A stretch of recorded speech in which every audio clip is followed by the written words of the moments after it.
I'm Delta Work, and this is Very Delta. Today, I'm joined by the one and only Melissa Befierce. We talk about loose side heels and the age-old question, pozole or menudo? But first, do you want to see me go off? Because I think you want to see me go off.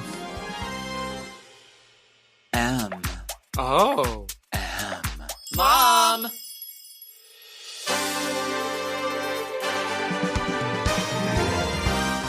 Are you a lady like me? Introspective, beautiful. Oh, are you intellectual like me? Beguiled by a bargain? You like wild times? Oh, like me? Are you serving the community like me? Well, if you are, then you must be very Delta.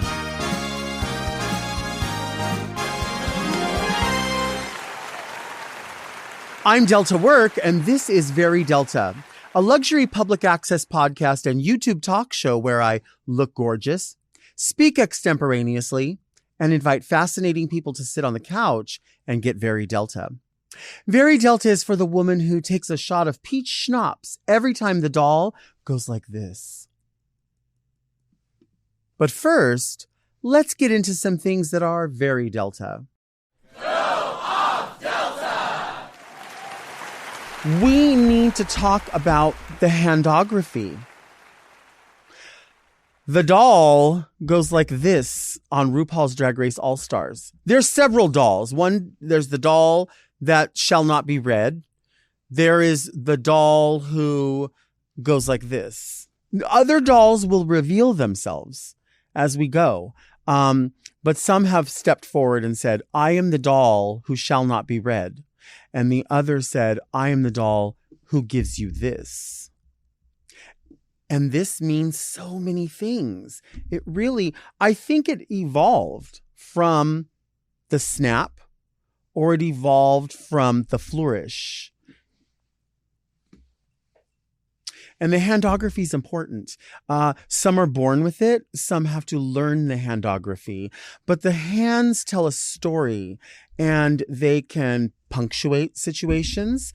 They can make people feel at ease. You know, when I use my hands and I direct someone somewhere, I don't like to say, oh, the bathroom, it's over there. I like to say, the bathroom is over there. Because it lets people know you're invited to the bathroom. But if you go like that, it really it sets people off guard. Hands are so important. And this really, I believe, is going to be almost a word for this year. You know, Drag Race All-Stars, you see so many different things that you'll hear people say phrases, and we'll catch on to those phrases. We'll use them over and over. And then by the end of the year, we're tired of it. We have to rest, and then we have to get something new. But this, I think, almost replaces a word. It evolved from a motion into a static something, and it says so many things to so many people in so many situations. It can be used all the time. When you use the word well, it asks someone, would you like to give me more? And you can go, well, and that can mean sort of a judgment, like, I don't want to say anymore. That's what this does. This gives you the option in any situation to applaud for someone. I'm happy for you. That's great. I'm not that happy for you. I'm not this happy for you. But, you know, I'll break you off a little bit. This also could have evolved from chef's kiss. Everyone was doing that. Chef's kiss. But then it could just be, I don't love it. I don't want to kiss you because I don't want crumbs from you. But I'll give you a little bit. Just a little bit. And what is the pepper? I think it could have evolved from this, could have evolved into this, where it's just sort of like controlled. This is almost like the chair-obics of the fitness industry. You know, if you do chair-obics, like you're doing something, but not as much as maybe a full walk. You have to build up to that, right? And then the walk builds up to the run, and the run builds up to the marathon. And so this is sort of the beginning. This just says, this is the beginning. The beginning. This is the beginning of the rest of July. Or your life, not July, but it's either one. Just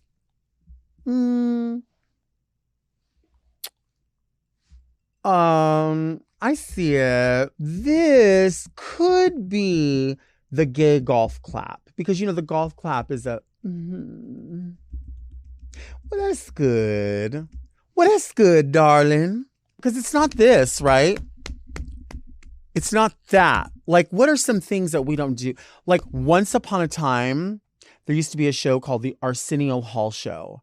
And on Arsenio Hall's show, there was a select group of people that might have been like super fans, and they were called the Dog Pound. And in the Dog Pound, they would like hoot and holler like dogs in a cage. So it would be like young people, old people, men, women, whoever, that were super excited. And they would go, hoo, hoo, hoo, hoo, hoo, like that. Hoo, hoo, hoo, hoo, hoo. And Arsenio Hall would go, let's get busy. And they would go, hoo, hoo, hoo, hoo, hoo.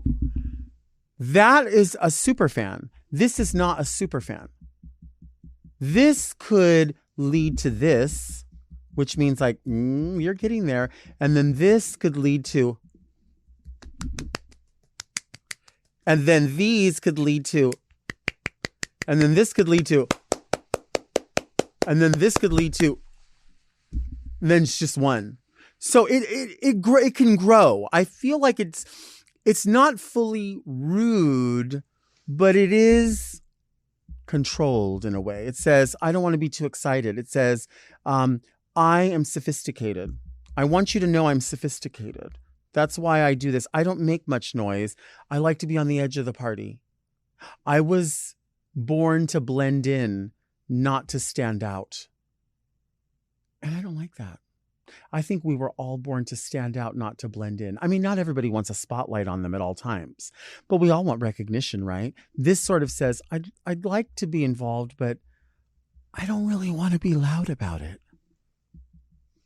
It can say so many things. I sort of like it. I don't like it. I like it, but I don't want to get loud. It says, you deserve my attention, but not my full adulation. This could mean more celebration, but this is adulation. Compensation, facilitation, adulation, copulation, mastication, masturbation. These all go hand in hand. Copulation, masturbation, compensation. The hands tell the story. The hands let you know. The hands say, stay there. Come close. The hands say, you smell that? That's what the hands say. The hands say, oh, I love that blouse. I love that for you. I hate that. I love that for you. That is so condescending, right? Like to say, because you do love certain things for certain people, right? So you can say like, oh my God, like my friend Lori, she loves to plan everything. And she likes to go to Hawaii and she likes to eat tropical things. And she'll say, guess what happened? I booked such and such. And I think there's a place where I can say to her, oh my gosh, I love that. And then if you add on for you, it kind of sounds like, I don't know, a little bit condescending, but I do love it for her. I don't love it for me, certainly, but I love it for her to plan to be up 7 o'clock in the morning, hiking and going to gift shops. Me? I don't want to do that. I don't love that for me, but I love that for you. I love it for you. Oh, I love that for you, baby. Oh, hi, baby. Oh, hi, hun. Hi, hun. Oh, hi, darling. Hey, darling. Hello, darling. Nice to see you. What is... Oh.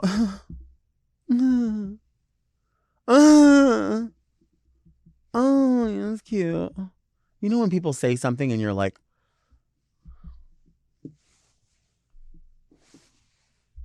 get out.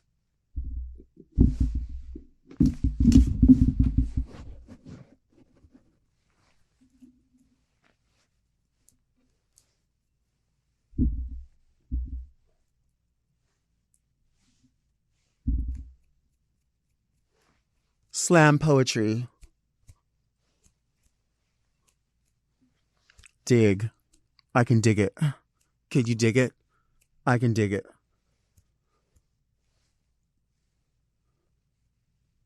This could also be someone who gave up smoking.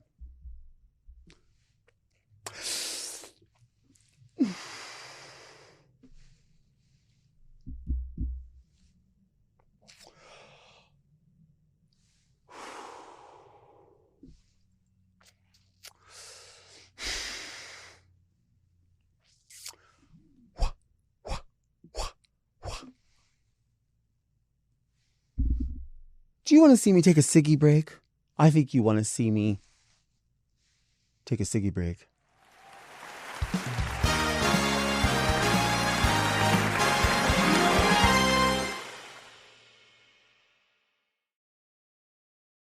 Hello, it's Ed Gamble here from the Off Menu Podcast. And James Acaster here, also from the Off Menu Podcast. Imagine a backyard tradition. Okay. A sun-drenched afternoon, a massive vat of bubbling oil, and a man named Big Dave wearing goggles. It's a lot of effort for a bird. Well, what if I told you that Boar's Head has brought that exact backyard tradition right to the deli counter?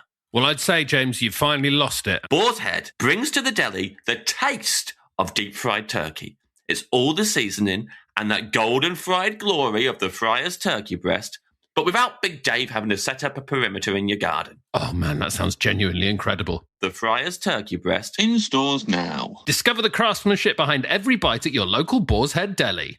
Boar's Head, committed to craft since 1905.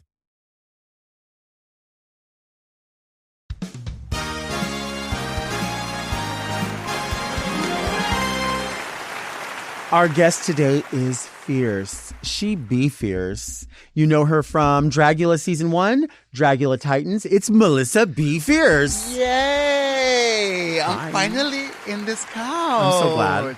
Thank you for having me. Thank you for being here. You are Of just course. decked all the way out. Always. Did you have to rhinestone this or did somebody else rhinestone it? I made this myself and I rhinestoned it myself. That's basically what I was getting to is you are like, you literally can do everything when it comes to putting your drag together. Yes. Have you always been that person? Like, how did you Always. learn all that? Well, it got to the point where like I was spending so much money on buying costumes every week. I would go to downtown to the alleys and buy whatever I would find in downtown. And then I was just like, why can't I just pick up a sewing machine and make it myself? Yeah. And it'll probably be even better. And then no one's going to have that. Mhm. So I gave myself that challenge. And ever since then, I will not go to a store and ever pick up a dress from any store. I would just go out of my way and figure out how to make it myself. Yeah. And hair too. You can whip up hair. Well, I know how to do hair because I went to beauty school. Right. So before I did drag, I used to be a barber / cosmetologist. I used to work at a beauty salon. Uh-huh. So that's why I got into hair a lot more too. Are there people that you still do their hair or like family and stuff? Yeah. Yeah? Yeah. My sisters, my mom, she'll come and she'll hit me up like, hey, I want you to dye my hair, cut my hair, come through. Or I've done wigs for other people too as well, Yeah. which I love. I love doing hair. I think it's so interesting. There's a handful of people. I mean, I'm sure there's more than I can remember or know about, but like Naisha was here. We were talking about how Naisha does hair, like she has a license. Darian Lake, myself, you. But I think there's like a ton of queens and kings as well that have that background in beauty, right? Mhm. Of course, pretty much everybody has a background in doing makeup. Yeah. Even if you've not done it professionally at a counter, we've all done it for somebody for Halloween or someone that we know is like, I'm getting married. Can you do our makeup? Like, and you're like, well, I don't really do that, but I'll do it. You know, Why it not? happens. It happens. Yeah, Yeah. definitely. So, you know, well, not everyone knows about this, but there's a staple in Southern California from a very specific time, like I would say 2010s-ish time, which was Drag Idol. Drag Idol, DJ West would have at Oasis. Everybody went to that. A lot of people either got their start there or honed their craft there. Maybe they had already been doing it. But who knew? I mean, I remember he would do Divas in the Mix. Yeah. And it would be like Madonna all night long or whatever. We did a lot of stuff there. And there were a lot of different events, sometimes hosted by Raven, or they would bring out Raja or whoever. And then who knew that like Drag Race would be a thing. Dragula would be a thing. Mm-hmm. When you went into Dragula, did you pull from any of that experience? No, not at all. Really? I love that. I love that you say that yeah, because it's honest. Yeah, I think Drag Idol was kind of like kindergarten for me, you know? Mhm. Yeah, like I was that's fair. just learning my where to learn things from, or things that I would see from queens performing, like pick up little things here and there. Because I think like Dragula, when it comes to Dragula taught me how to be more versatile with my drag, because Dragula is more horror, spooky, filthy, all that stuff. So, and before I wouldn't do that much. My drag is very glamorous. Like I like to have a gown, stoned. And with Dragula, I felt that it was more of get dirty with it, and don't worry about being glamorous all the time. Right. So I think Drag Idol was like my little baby steps to get to my. I see that. I mean, I feel like there is something that could be horror and grotesque about glamorous, because glamour is right. It's an outward projection, but what's being concealed? Do you know what I mean? And that could be scary to people. That could be, American Horror Story, Gaga, glamorous but frightening. Yes. So scary. And I love that about Dragula. I love that idea of who is a monster? What is a monster? It could be anyone, or it could be anything. It doesn't mean necessarily that something is bleeding. It could be something that fucks your brain forever that you'll never unsee. That's frightening, right? Yeah. I don't know. I was thinking about J. Jolie had gone on to do. Yeah. And I was like, I don't know. Maybe there's part of me that's like more of a fit in Dragula, because I love horror so much. And I love this idea of, the movie Serial Mom is obviously a dark comedy in many ways, but it really is the tale of a really horrible, frightening person who looks like a mom, who looks happy, but what does that conceal? Like, what is really happening to that bitch? You know what I mean? Was there anything that on Dragula that like a challenge that was frightening that you did and you didn't think you would be able to do, or something you're glad you did not fucking do? I have two. Okay. One, eating insects. Like, okay, tell me about that. I don't know. There's just that thing that I don't see myself eating something that I think it's gross. Right. I eating those roaches. I just don't see myself eating that. Like, did anyone that did that ever tell you like what it felt like, or what they like? I'm just imagining it like going in and crawling up. Like, how like this has ever happened to you? Have you ever like drank water and it comes out your nose? Yes. What if you ate it and the roach crawled out your nose? Oh my God. Can you imagine? Disgusting. Yes, scary. I don't want to imagine it, because I don't know. And I'll eat stuff that people think is gross, right? Yeah. Like I'll eat. Some people are like, "Ew, menudo, that's gross." I personally love it, but there are people that obviously will not eat it. What else? Bungee jumping from an airplane. Oh my God. Hell no. Because I would be the bitch that they were like, "Well, we forgot to tell you. It said it only holds 250 pounds." And then I'm on there and I'm like, well, what about this other 50 pounds? Oh my God. Right? And they would be like, oh, we didn't expect it to happen. Oh Melissa went right before you. She was fine. She weighs half of me. Did we not discuss this? Oh my goodness. I would be so scared. I would be terrified. I don't know. It's seen like even like videos online of how when the parachute won't open. Yes. And then the fact that they make you sign a waiver before you get on the damn airplane that's stating that if anything happens to you, it's not their fault. That's what I was wondering. Like, I was like, there must be a contract on Dragula that's like, you might do this, you might do that. Oh, we have it. Yeah. I bet. Yeah. In your time, in your experience, or was there anything that you were like, I didn't think this would happen, but it did happen? During Titans, we had to eat those brains, those pig brains. It was the nastiest thing I've ever put in my mouth, and I put plenty of nasty Right. stuff in my mouth, you know. But but pig brains, the consistency that it has, and it has no taste, but the consistency is so like greasy, kind of like manteca, kind of like that. It has that Ew. aftertaste to it, and it stays in your mouth. and I it bet. stays in your fucking mouth. Mm. It was gross. It was fucking gross. That's one thing I would never do in my life. You never had like sesos, like tacos or anything like I don't that? like that. You don't like that? No, that's one thing I See, would. that's what I'm saying. Like, Yeah. the girls always razz me because I'm like, oh, yeah, I like menudo. And they're like, yeah, with pata. And I was like, I don't want pata. See, pata won't either. I don't want it. Yeah. Because, too, like, if you squeeze lemon in it and the seed falls in there, I think it's a toenail. Right? Because the whole thing is in there. And people are like, it's good. You know, when I was a kid, I would always say, like, when we would have menudo, I was like, I only want corn and juice. Yeah. Like the broth, right? Yeah. And then as I got older, I was like, no, I like it all. No, yeah. I mean, same. if you have to pick, do you like pozole? I love pozole. Okay, if you have to pick one or the other, which one are you picking? Pozole. See, same here. Yeah. That's what I'm saying. Uh-huh. I don't know what it is because I don't mind the meat in menudo. I mean, yeah, it's chewy. We get it. Like we know what it is. I don't mind it. Right. I can bite through it and eat it, Mm-hmm. but pata, it's definitely one thing I would not eat. No, I'm or good. Cueritos? No. No. Hell no. No, I'm good. I'm good. I don't want Yeah. any of that. Same. I was thinking, we were talking before we got on here. Brunch is such a big deal. Yes. People love drag brunch. You have a brand new brunch, but it's a little bit different because the menu is different. And that's the thing that drew me in. Tell us about your new brunch. So my brunch is called Chingona, and it's an all Latin cast, which I love because I feel like Latinos are not well represented the way we should be.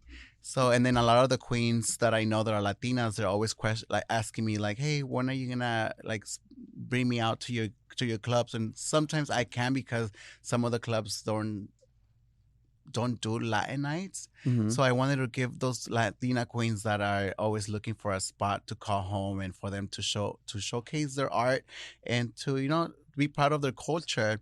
And that's why I was like, you know what, let's give it a shot. Mickey's will do. And then the menu, it's amazing. We have $14 all you can eat tacos. And you can eat as many tacos as you want. There's chicken, beef, there's fajitas. So it's up to you, whatever you're in the mood of, and then you also get a picture of margarita, which the picture is like pretty this big. It's good. Everyone that goes, it's always like munching on the tacos, and we always run out of the meat every single time right before we end brunch. Oh, and so when it's your turn to eat, it's all gone. It's gone. You can have some tortillas. That's it. Yeah. That's all I'm gonna get. Tortillas. Well, let me ask you this: some people do eat in drag. Some people do not like to eat in drag because it's just not comfortable for some people. When if all the meats were there, which meats would you pick for your tacos, and how many tacos would you comfortably say would be your absolute limit before you were like, I can't? I will probably do asada. Oh, okay. And I will probably do like 5 or 6 tacos. Okay, really? Yeah. Okay. Yeah, I love to eat. Okay. I love to eat. And tacos is like my number one to go to. Okay. Mm-hmm. Do you go to like, if you're out at a club, which, I mean, this is the thing. A lot of people that work in nightlife, people think like, oh, you must be out all the time. But unless you're working, we're not always out all the time. Are you that person that goes out a lot or no? I used to, but then I had to kind of like control myself and tell myself, you know what? You can't be out and about all the time. It's expensive. I don't drive, so like I'm always in Uber. So like Ubering from downtown to WeHo is like $35 one way, and then to come back it's another $35 depending on the time I come home. But now I just go out when I'm working, and that's it. Now, chingonas, chicanas, mexicanas. What about La Llorona? Do you believe in her? Yeah. You do? You think she's real? You know what? In Mexico, there's so many damn scary stories that I don't even know if some of them are real or some of them are fake. But from what I've heard from stories is that she is real, that she did exist, and then she still wanders Yeah. you know, the rivers of Mexico. But you know what? It's funny that it never happens here. Right. It always Right. happens in Mexico. Right. I don't know. So, Do you love like the idea of lore of scary tales like that? I do. I Yeah. love it. I love anything that has to do with horror stuff. Like, let's sit down Yeah. and talk about it. I mean, honestly, it's only a couple of months away that, like I always say, once Pride season is over, it's basically Halloween. It's like you have to start getting your Halloween costumes together. Do you have certain characters or Halloween things that you love, that you like to bring out every year? I like to do a lot of religious stuff. Yes. I have a nun and a Virgin Mary number that I love doing during Halloween. You know, it's interesting too. I think culturally for us, there's something very beautiful, scary, sexy, a little bit of everything when it comes to religion, right? Because first of all, it's drag. When you look at it, you go into a church, you're seeing jewelry, coats, wraps, roses. We're offering all those things, right? And so there's a little bit of all of that. It is beautiful. It is scary. And that's why I think, you know, when you, like you're saying, a nun, also doing like Virgin Mary. Do you see that as well?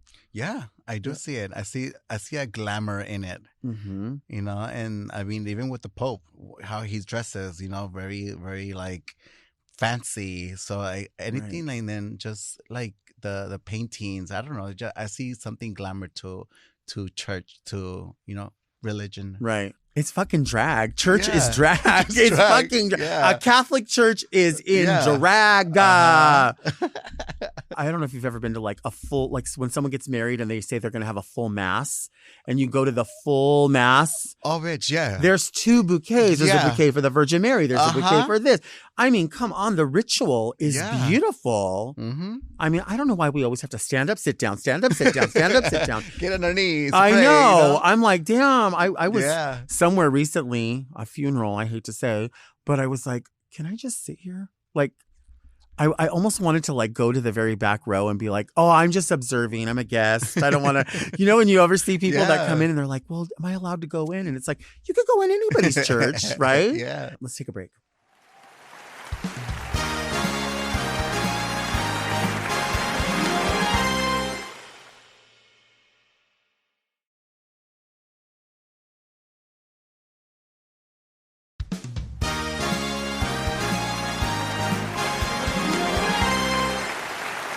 We are back talking with Melissa Befierce. We talked about you having, obviously, doing hair and that being sort of a background for doing drag. But you also were a former mall employee. Yeah. Yes, working at Tyler Mall.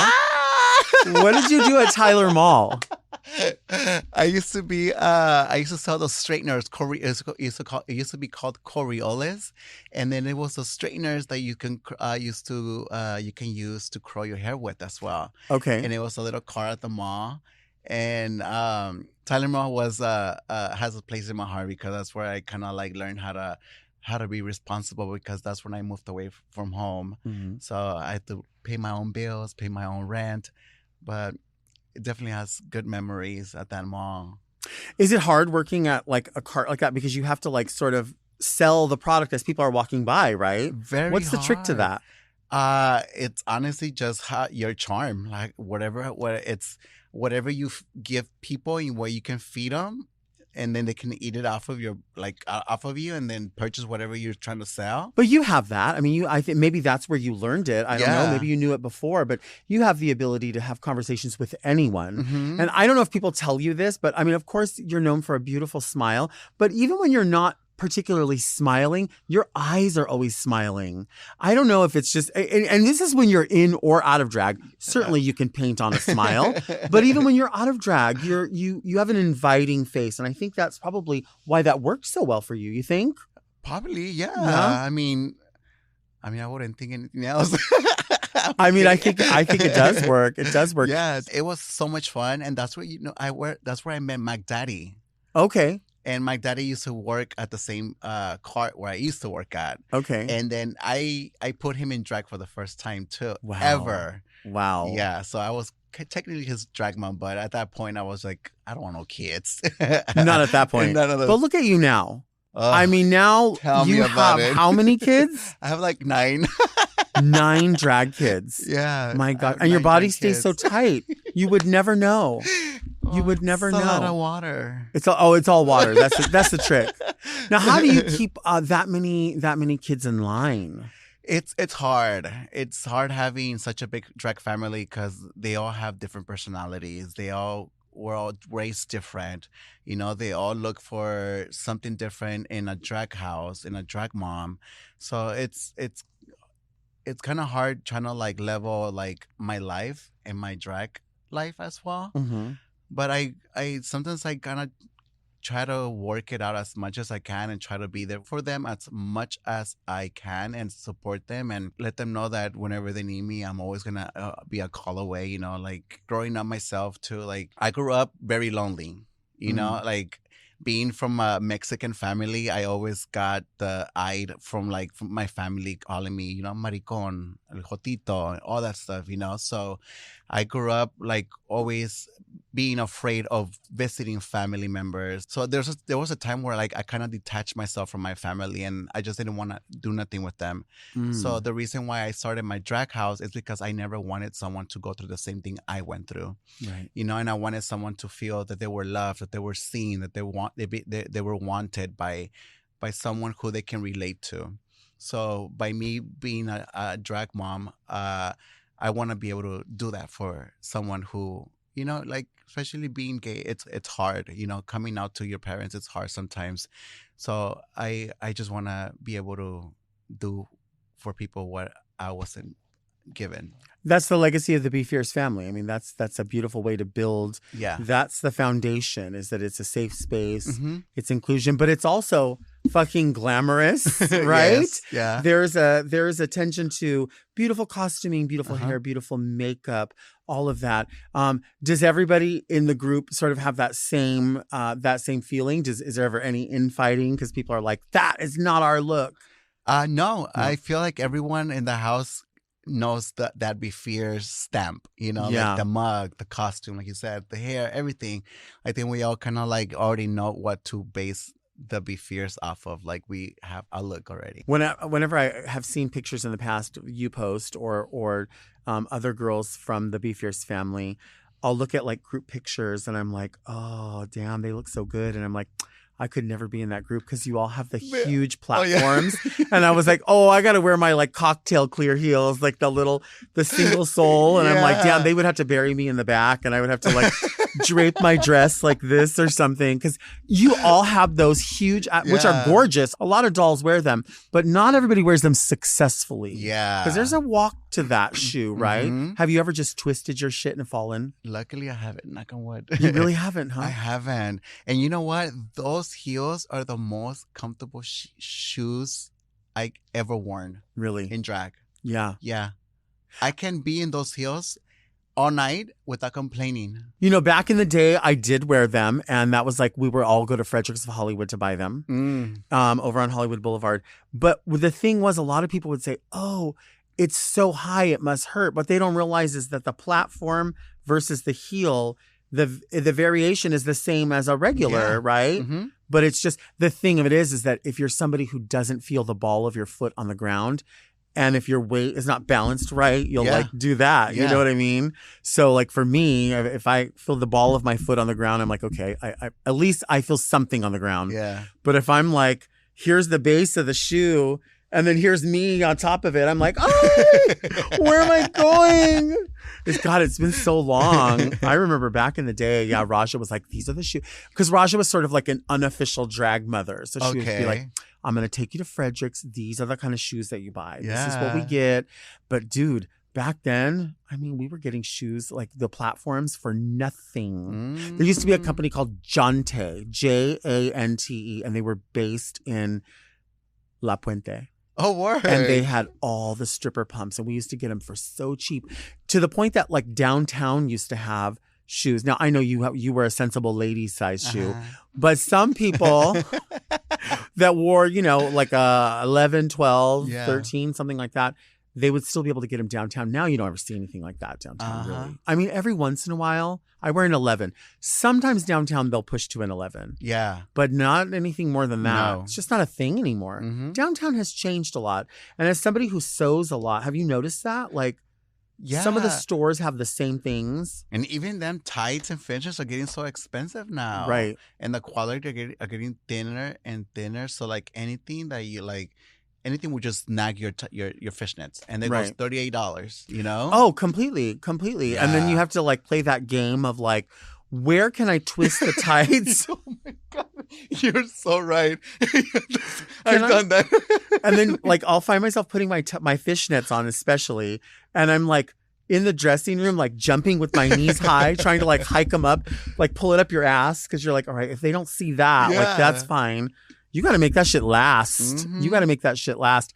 I remember, I feel like it's a sort of an amateur move, but as you get like older and the more you do drag, the more you realize that like you can't just throw your fishnets or your tights in the washing machine Mhm. because they'll come out in a fucking knot. You got to Yeah. go to the dollar store and get you a little bag or a pillowcase Yeah. or something, because then it just rips even more, right? Have you ever had that knot where you're like, oh my God. Yeah. Yeah. Yeah, that is such a mess. And it sucks. Yeah. I think you recently worked with J-Lo Yeah. and you portrayed specifically J-Lo as Selena. Selena, yeah. Tell me about that experience. Well, J-Lo has been an inspiration for me for the longest. So when I got the call, I just couldn't believe it. And like the first day of rehearsals, like walking in and just seeing all the girls like just in their heels waiting for J-Lo to show up. And then I don't know where J-Lo pops up. And then we were just like, I was just like speechless, you know, Mhm. like I never thought in a million words I would be standing in the same room as J-Lo, Right. you know, working for her, like watching her, like me do my little beady beady beady bam bam, you know, like I never would have thought of that. Like it's just crazy to me what Yeah. the things that drag has brought to me, given me. And what was great about that was seeing how many girls were not only selected for that, but also felt celebrated, Mhm. right? And I know you got to work one-on-one. I mean, I remember hearing from some of the other girls that J-Lo went to each person and was like, show me what you're doing. Show me what you have. Yeah. I'd like to see a little more of this or maybe less of that. Mhm. That's so exciting. Do you remember that moment of her coming to you? Was there something she wanted to see more of or less? Well, she did come up to me and I had my Selena jumpsuit on, the purple one. Uh-huh. And she goes, this isn't the right purple you were supposed to wear. And I'm like, okay. And I looked around and everyone was looking at me. And then she's like, oh, well, it's supposed to be more pinkish. So she brought her whole team around and then she goes, we need to change this. We need to give her more pink lights when she goes down the stage, on the Oh. runway. And yeah, that was, after that, I was just like, in my head, I was like, damn, what was I supposed to do? Like, I'm already here with the Right. purple jumpsuit on. Like, I can't change it. The show must go on. Did she Yeah. seem mad or was she like, She didn't look mad. She was just a little bit kind of like, because she's such a perfectionist Mhm. when it comes to her work. So I think she was just kind of like, fuck, like we're already here. Fuck it, like this is the outfit's made? It's already here. Let's run with it and then fix it here. You know, it's funny because she is a perfectionist and it was Mhm. something that was going to be seen. And that's exactly the whole point of something like that is we now want to see the costume in person. Mhm. And that's her prerogative, right? And you knew that. But it's specifically the Selena costume. I feel like ever since the movie came out, of course, since her untimely death, which I don't think any of us will ever be over, Mhm. ever. There's always been when girls are like, when they're like, oh, I'm going to do Selena, I have my new outfit. There's always, everyone sort of sits on the fence and looks and they're like, you're supposed to have little accessories on the side of the bell bottom. Or they're like, ooh, her bangs are not like that. And everyone always has something, right? That's like a blue purple. It needs to be maroon. It's supposed to be maroon purple. Or like she said, I wanted to see it more pink, less. Isn't it true that we're all very critical about it because we love it so much? Mhm. We really do. It's true though. I mean, because I've done it too before where I sit back and I'm just watching like the nails, the little Band-Aid that she has in her Oh, ring dang. I didn't even see that. You know, the little buttons, like you said, the buttons on the top of the of the little vest. Yeah, I pay attention to everything too. So like, I'm always like trying to like make sure that I try to get it to the T. But Yeah. I mean, we won't get it, but we try. You know, Right. Yeah. Because you're paying respect and you Yeah. love it. And we love it. It's just with any celebrity, I think, but certainly ones that we hold really, really close to us, especially I feel like in the Latino community. It's just like, it's something that we'll always celebrate because we can see ourselves in certain people, right? Yes. Like when you watch, especially when you watch the movie and you see at the very end as they're panning to all the girls, you think to yourself, they all look just like her. Yeah. Because there is something like, and there's something beautiful about that. Or looking at features and saying like, look at it being celebrated. Yeah. I mean, listen, we're going to dig far back. Okay.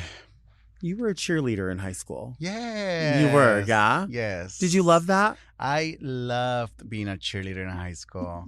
To me, it's like I always wanted attention, you know, like I always wanted to be, you know, in the front row, like doing my thing, you know. A show person. Yeah. Even in junior high, I always wanted to be in the drama plays, you know. I played Don Quixote one time in it. Oh, wow. In elementary. Yeah, so I always liked the whole theater thing or entertainment stuff. But I in high school being a cheerleader was tough, first of all. I was out and then like I would get bullied a lot all the time, you know, and then everywhere I would go, they would see me with my uniform, they always call me names, you know, the F word or fairy or just really bad stuff. But in my head I was just like, why am I gonna let people tell me what to do with my life? You know, like if I feel this is right for me, why I'm gonna let someone tell me that it was wrong, that it's wrong. So thinking back, I tell myself like, I'm proud you did that, because if you would have never done that, who knows what your life would have been, letting people control your life or how you want to live your life, you know. So that helped me build the person that I am now, because it made me even stronger to like say, you know what, I don't give a fuck what you think, or I don't give a fuck about your opinion. I'm gonna do me, and I'm always gonna put myself first. Yeah.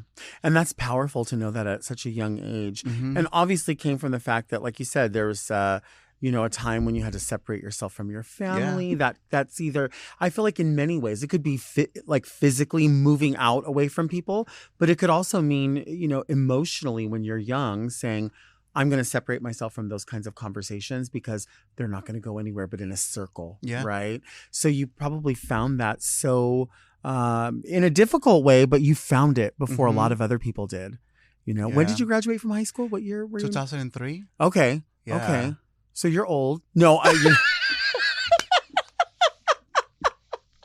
but it's an interesting time, right? I mean, I'm 10 years older than you, so but there was a specific time there between like the mid 90s, early 2000s that were vastly different than they are now. We didn't have social media in that way. We didn't have the ability to build our tribe, as they say, other than going out and meeting people. And if you're going to school, you can't really build that. You can build with people who are allies. Yeah. And I'm sure you had that.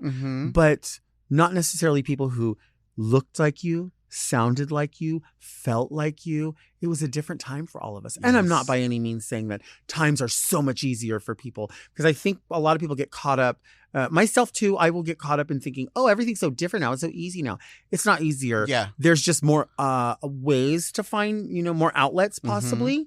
But it's still hard for people in small towns or with like very sometimes conservative families. I'm sure we both come from similar families that I think they see, you know, many times those traditional roles, right? They want their son to be strong. And in their mind, it means having a lot of kids is virile and you know, working with your hands and doing all of these things. And what they don't realize is that she did have a lot of kids and she does work with her hands. Well. And also, not only a lot of kids, not only, yes, working with your hands, but also recognized. Yes. You were recognized by the California State Legislature for your dedication to the LGBTQ plus immigrant, refugee, and asylum-seeking community of Los Angeles. Yes. That's huge. Yes. That is huge. That is not how many people voted for me. That's an actual recognition by a group of people who know it from the inside out. What does that feel like? It felt like a big accomplishment for me because I'm on DACA, you know. So from being for someone who was, you know, came to the U.S. and at a young age, you know, like I didn't have a lot of a status for a minute, you know, till DACA came out thanks to President Obama. You know, he opened up for a lot of us. And so being able to do that for the community, it was such a huge accomplishment for me because I never thought people would be watching what I'm doing, you know, for other people. And like I said, coming from DACA, it's a little bit of a step moving forward, but anything and anyone can literally just come and just take it away from us like that. Right. You know, and then what people don't know is that we are here just as everyone wants to be here. You know, we want to work, we want to be successful, we want to live the dream. You know, we want to be dreamers. And so knowing there's other people that don't have a status here, and there's people that are sitting on the edge of their seat because you never know if this president's gonna come in and just literally just rip us away from what we fought so hard to have. You know, we do pay our taxes, we pay our 2-year fee to renew our stuff. I mean, and all we're here is just because we want to be seen. We want to be successful. Yeah. You know? I mean, and that's, you know, that's the dream that should be recognized and it should be supported. And, you know, a lot of people say, I feel like in these last few years, especially since Donald Trump came into office and everything that just sort of started falling apart, people say, oh, the system's broken. Yeah. It's not broken. It's working exactly as they wanted it to work. And that is, it's based on fear and greed, right? The greed of the rich, and the fear of people that we're all going to have to scamper for something. So they love it. They love seeing everyone fight. You're taking from me. You're taking our jobs. You're doing this. You're doing that. They love it. They just sit up and they watch and they go, as long as they're fighting down there, they'll never get up here and take from us. And that's what's happening. And it's so scary because it just keeps people fighting about things that they don't have to fight about. There is enough for everyone. There's enough for many more. And so this idea of building a wall and not a bigger table just never computes, because I thought we were supposed to be the land of the free and the home of the brave. There's nothing free or brave about attacking people who want to come and share this massive pie that's available. They want to work for this pie. They want to cook it together and share it together. And instead, people are saying, no, it's all mine and I would rather it rot than share it with you. It's fucked up. It's scary and it's gross. And, you know, we could go on and by the by and say, also the land that we're on was obviously stolen. And the land that we are recording on right now is Mexico. But let's just let that go for now, because now I'm getting all fucking. Do you want to see me go off? God damn.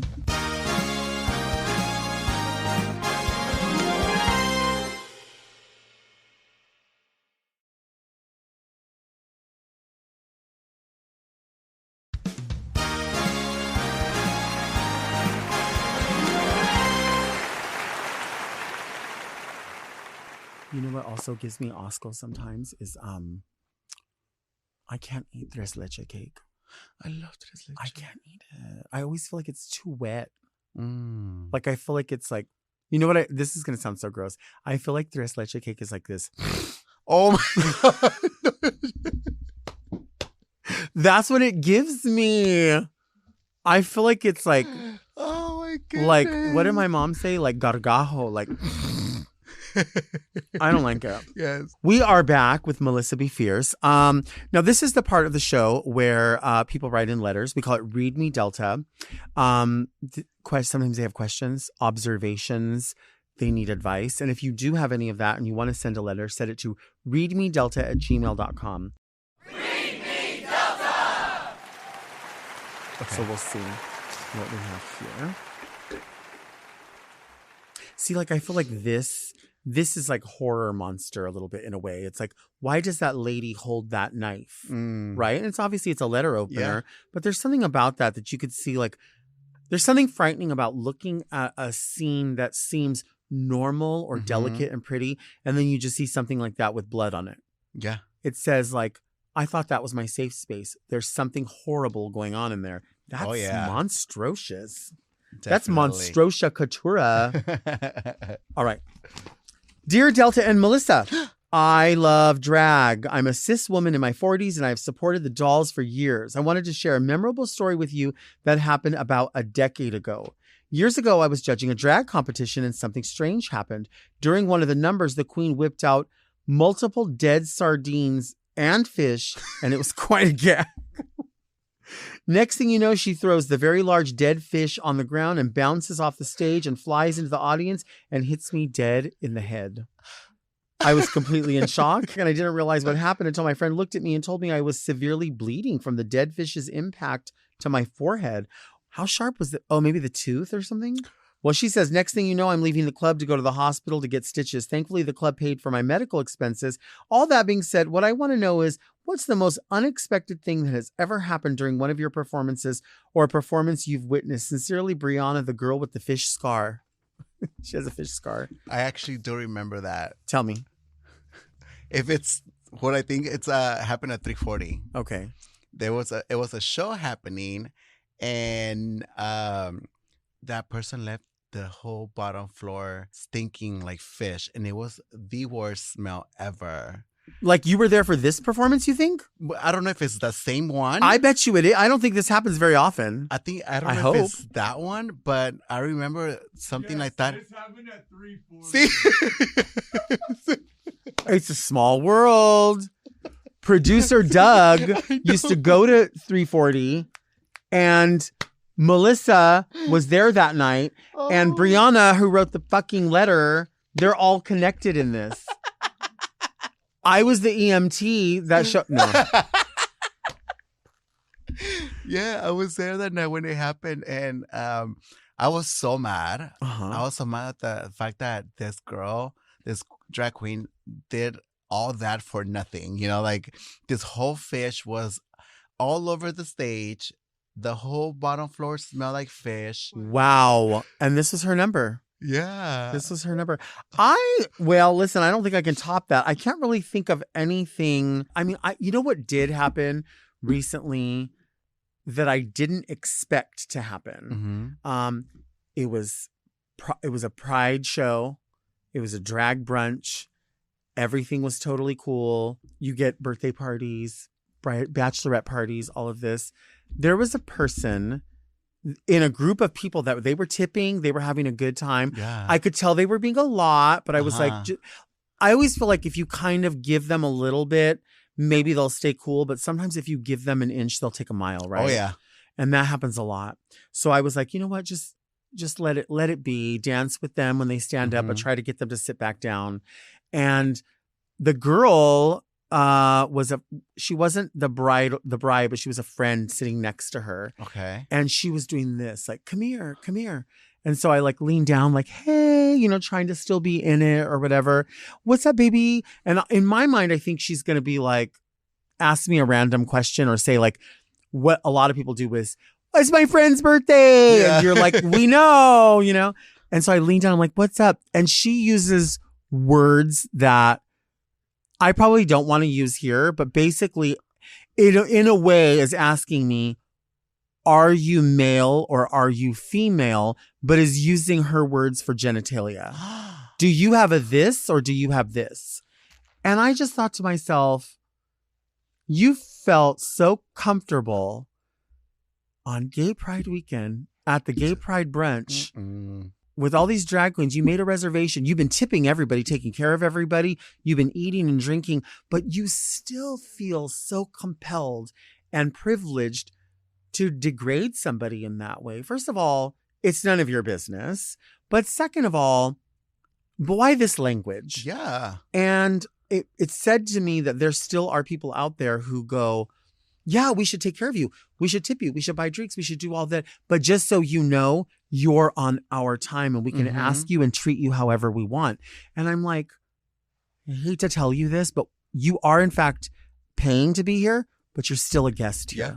You are a guest in this place. And, you know, I'm somebody's son. Mm-hmm. I'm somebody's partner. I'm to some people a star. Yeah. To some people, a regional treasure. To some, you know what I mean? Oh, yeah. All these different things. And you had to say, regardless of what you're doing, regardless of what you're wearing, regardless of how you make me feel, I need to make this moment about me. And I need to ask you something that's going to make you so uncomfortable in front. And there was other people looking at them already. And I thought, and I just took that opportunity to say, you know what? I told her, I was like, listen, that's highly inappropriate. Yeah. If I went to Trader Joe's Hell no. and leaned over your shoulder and asked you, hey, do you have a this or a this? I would have been arrested. Yeah. I would be fucking arrested. But you come up in there and you're like, well, these clowns are parading around here. I can ask them whatever they want because they're a fucking joke. Because Minnie Mouse still has her head on. So I can say whatever, you know what I mean? Yeah. So that was something that happened recently that I wasn't expecting, especially on a day, on a weekend, in a place that's a safe space where people were treating you good all along. It almost reminds me of, like I said, the letter opener. When you walk in and you look at something and you're like, everything about this is beautiful. Yeah. Everything is going great. And then you look down and you're like, that's dripping in blood. Why? What's being concealed here? It's like you always have to be on your guard. Yeah. Weird. You just never know with this, with straight girls. Would say, like, because the bachelor parties, they always like to go to brunch. You just don't know what to expect from what their actions are gonna be once they already had so much to drink. Right. You know, because I've experienced stuff like that in WeHo, where like you'll see parties come in the club and they're like touching your wig or like touching your body. You know, like I don't know why some of these girls feel like it's okay for them to do that to us. Right. But like you said, like if we were to do that to them, right, we will be considered sexual assault. You know, like we're touching them inappropriately, and which is fucked up because like these girls come to our place where we feel safe, and they're doing these things to us or asking things like this to us. But yeah, if it was the other way around, it would be a whole different scenario. Right. You Right. know? It's just crazy. It's crazy. Keep your hands inside the ride at all times. Mind your P's and Q's. Tip the queens 25%.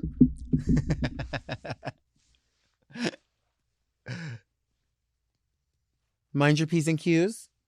Thank you for being here. Thank you so This much. is so for having fun. Me. Hell yeah! Thank you. So glamorous.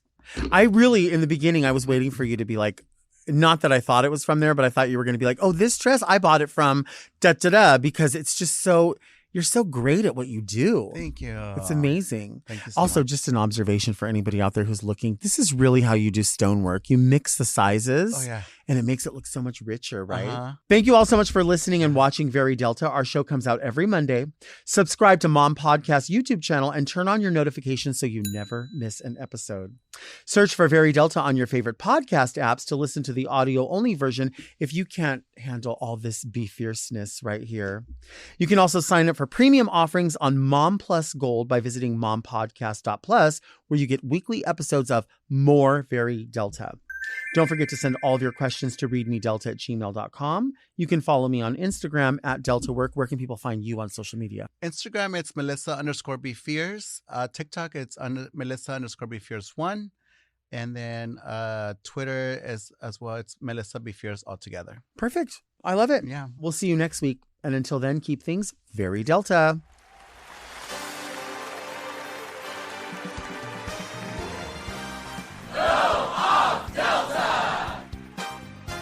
Very Delta is produced by Moguls of Media, aka Mom. Hosted by Delta Work. Produced and edited by Doug Robertson. Technical direction by Margot Padilla. With original theme music by Will Pitts. Media and design support by Stone Cold. And set design by Eris Sevilla. Executive produced by Alaska, Willem, Big Dipper, Camille Stennis, and Joe Cilio. Recorded at Forever Dog Productions. I shall put raisins on my salad. Period. That's it. There's no other conversation. Mom! To listen to Very Delta ad-free, 1 day early, and to get access to more Very Delta and all of Mom Podcast's premium content, check out Mom Plus Gold at mompodcast.plus.